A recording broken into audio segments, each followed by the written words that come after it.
ছোট্ট বন্ধুরা, আজ আমি তোমাদের সবচেয়ে সহজ পদ্ধতিতে ছাতা আঁকা শেখাবো।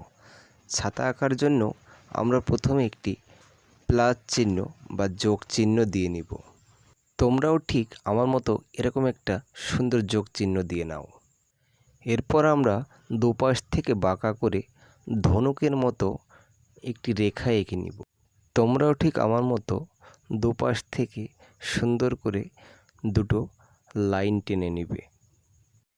এরপর আমরা মাঝের রেখাটার ডান পাশে দুইটা ডট এবং বাঁ পাশে সমান করে দুইটা ডট দিয়ে দিব।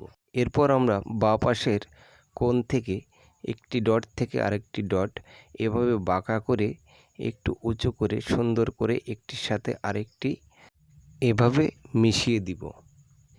এভাবে সবগুলো লাইন মেশানোর পর আমরা এই অবশিষ্ট বাকি যে দাগগুলো আছে এই দাগগুলো একটা রাবার দিয়ে আমরা সুন্দর করে মুছে দিব। এগুলো আমাদের আর প্রয়োজন হবে না। এরপর আমরা এই ডটগুলো থেকে একটির পর একটি উপরের দিকে মাঝ বরাবর আমরা ছুঁয়ে দেবো, এভাবে লাইন টেনে নিব। বন্ধুরা, এরপর আমরা ছাতির মাথার উপরে একটা অবশিষ্ট যে অংশ থাকে ওটা এঁকে নিব। এরপর আমরা সুন্দর করে নিচের দিক থেকে এভাবে একটা লাইন টেনে ছাতার বাট এঁকে দেব। ছোট্ট বন্ধুরা, তোমরা যারা সহজে ছবি আঁকা শিখতে চাও তারা আমার যারা পেজ থেকে দেখছো তারা পেজটি ফলো করে দিও, আর যারা ইউটিউব থেকে দেখছো তারা সাবস্ক্রাইব করে দিও। এরপর বন্ধুরা, আমি একটি গাঢ় মার্কার নিয়ে লাইনগুলো সুন্দর করে টেনে দিচ্ছি।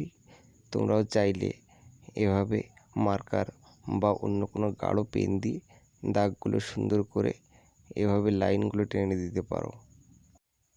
এই লাইনগুলো টেনে আমি এরপর রং করব। রং করার জন্য আমি পেস্টাল রং ব্যবহার করব। তোমরা যে কোনো রং ব্যবহার করতে পারো। তো বন্ধুরা, আমি সুন্দর করে এভাবে লাইনগুলো টেনে নিলাম। এরপর আমি পেস্টাল রঙের এই টিয়া কালারটি ব্যবহার করছি। আমি এরপরে হলুদ একটি কালার ব্যবহার করব। এভাবে আমরা একটা হলুদ একটা টিয়া কালার এভাবে আমরা ব্যবহার করব। একটার পর একটা আলাদা আলাদা খোপে আমরা আলাদা আলাদা রং ব্যবহার করব। তোমরা চাইলে বিভিন্ন ধরনের রং ব্যবহার করতে পারো। এখানে যতগুলো খোপ আছে ততগুলো তোমরা রং ব্যবহার করতে পারো। আমি সাধারণত দুইটা রং ব্যবহার করলাম তোমাদের দেখানোর জন্য। তো হয়ে গেল আমার ছাতা আঁকা। তো বন্ধুরা, তোমরা সহজে এভাবে ছাতা আঁকতে পারবে। আর নিয়মিত আমার ভিডিওগুলো পেতে একটি ফলো দিয়ে দিও।